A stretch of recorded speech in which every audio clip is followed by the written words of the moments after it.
So this is question 1 and question 16. So question 1 from the higher November 22 Unit 2 paper, so calculator, and question 16 off the intermediate one. So you can, both classes can revise using this. So this is a question that you should be able to do part of, but I'm going to give you some clues into how to find the last part, which is the density. So what we're given is, it says a solid metal cylinder has a radius of 2.3 and a height of 5 centimetres. The mass of the cylinder is 423.1 grams.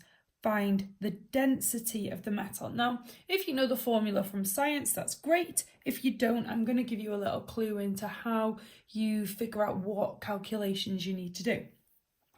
So what I notice is, and this always happens in maths papers, they give your answer in, and then it'll give you your units. Now that's your biggest clue.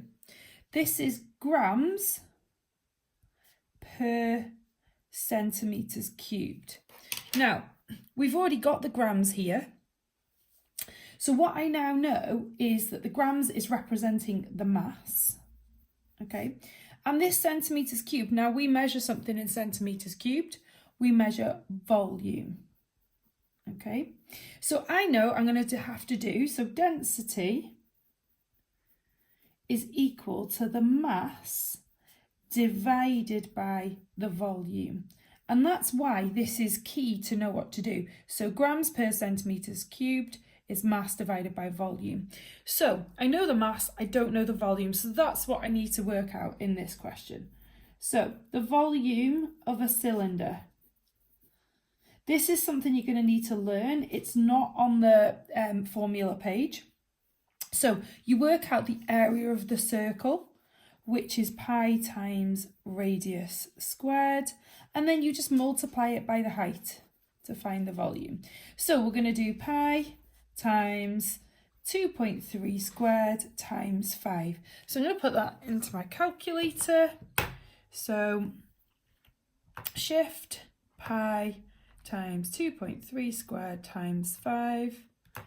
And I get the answer of 83.095. So I'm going to put 83 centimetres cubed. Now that's okay for my rounding. That's absolutely fine on this question.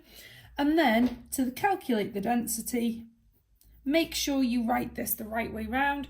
Some of you in the paper that I've just marked on this question were writing the density the wrong way round, and I couldn't give you the extra mark because even if you calculated this wrong, and then wrote 423.1 divided by whatever you worked out your volume to be, then you would have got a mark, okay? But if you wrote 83 divided by 423.1, I wouldn't have been able to give you the mark.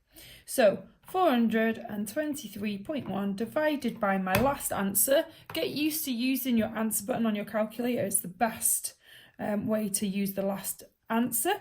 And I've got the answer of 5.09. It doesn't tell me what I need to measure, like what how many decimal places to leave it to. So I'm just going to put 5. I'm going to write some of the numbers down for the first part, 7, and then I'm going to put 5, and I'm going to put grams per centimetres cubed. It hasn't asked me to give the units in my answer, but I've just put it in there.